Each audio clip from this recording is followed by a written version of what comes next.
Hi everybody, it's Carol Hibbard, and I just wanted to speak to you for a moment because I just got through listening to Dave Wood talk about making videos, and then he kind of put us in a little trance, and then we're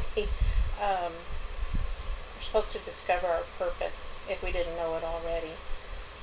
And I kind of knew mine. I've known it most of the time is to help my family, my children, um, primarily, and to get ourselves out of debt so that we can help everybody else. And then recently I did a blog about Carrie Underwood donating $1 million to Oklahoma, her home state, because of the tornadoes there and the damage it caused. And she was able to do that. She was able to just say, well, we're going to take $1 million from the tour that we're on, from the profits or whatever, and there's $1 million to the state of Oklahoma, which I am sure is sorely appreciated. And I want to be able to do that. I dearly would love to be able to do that, and so that's like my overall purpose. My goal would be get us out of debt, take care of my children who are grown, but I mean they have some situations. Make sure everybody is comfortable for when I'm not around anymore, and then I can focus on the charitable things that I've been wanting to do all these years. I've always wanted to be able to help out the school for the blind. Excuse me, for the blind, where they train the dogs, the guide dogs. It's located over close to San Jose, California, which is a couple hours from here. And I used to donate to them, but it got to where I couldn't really afford it all the time, so I took my name off the list, and I haven't donated in many years. I would love to help them now because I think it's a very worthwhile cause, and because I'm nearly blind. Without my contacts, I'm blind. I can't see much of anything but blurs and colors and kind of, that kind of thing. But when Dave Wood had us kind of in our little trance a while ago, I remembered something that happened today. My son is staying with us right now.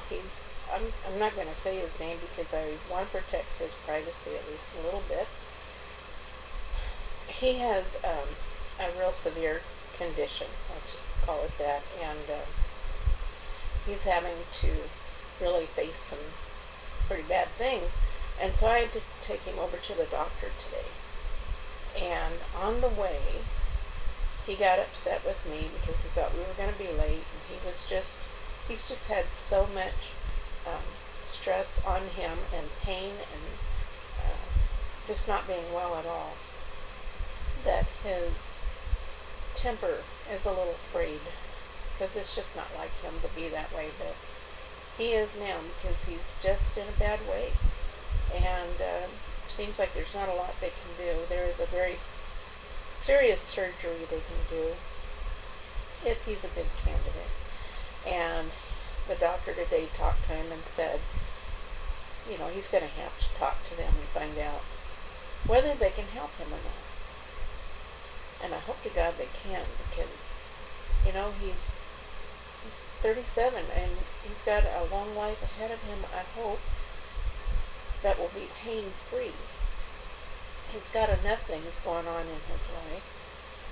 My kid's dad, my ex-husband, was diagnosed with Huntington's disease. And if you know anything about that, his children have a 50% chance of developing Huntington's. And my son and my daughter, they don't know if they carry the gene or not. They don't want to do the DNA testing that they would have to get done. Because my daughter put it this way. She said, if we find out today that we have the gene that will take us to the end with Huntington's disease, she says, now we have it for the rest of our lives. So we just think maybe it's better we don't know. And they both have decided they're not going to have children because they don't want to pass us on. So I guess I'll never get to be a grandma to my two kids, at least my stepdaughter maybe. But my real purpose right now, my main goal right now, is I have to succeed at what I'm doing. I have to. Because my son today made a comment that everything is just turning to crap around him. And he says, you know what, Mom, I don't know. Was I born under a cloud or what? Because he's so down and depressed about all this stuff. And he has no hope in his life. I tried to talk to him about being positive. And he said he can't. And that really hurts. It just hurts that my son can't be positive about his life. So I told him, if you think positive, I've been doing a lot of reading in T. Harv Eker's book, Secrets of a Millionaire Mind. Talks about, you draw what you think, and the bad thoughts, you draw bad things. And I tried to explain to him that by all of his really bad thoughts, and I certainly understand where they're coming from, that he's maybe drawing bad stuff, and maybe he needs to start trying to think of some positive things that he can think of. His talent, he's a chef, he plays guitar, he's an artist. My son's got a lot of great qualities about him, and but right now he's so blinded by pain and sickness that he can't see it. But when I told him that, he says, well, I'll believe it when I see it. So that became my call right then and there this afternoon. I got to show him that the power of positive thinking works. And I'm positive.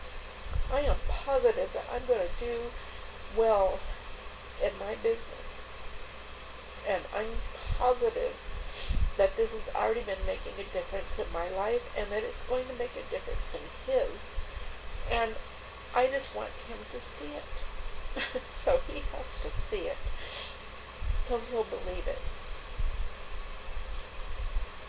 So, but my main purpose right now, that's it, is to show my son, so he'll believe that things can happen to him in a positive mode rather than all negative, and that things are going to get better, and that he can have some hope.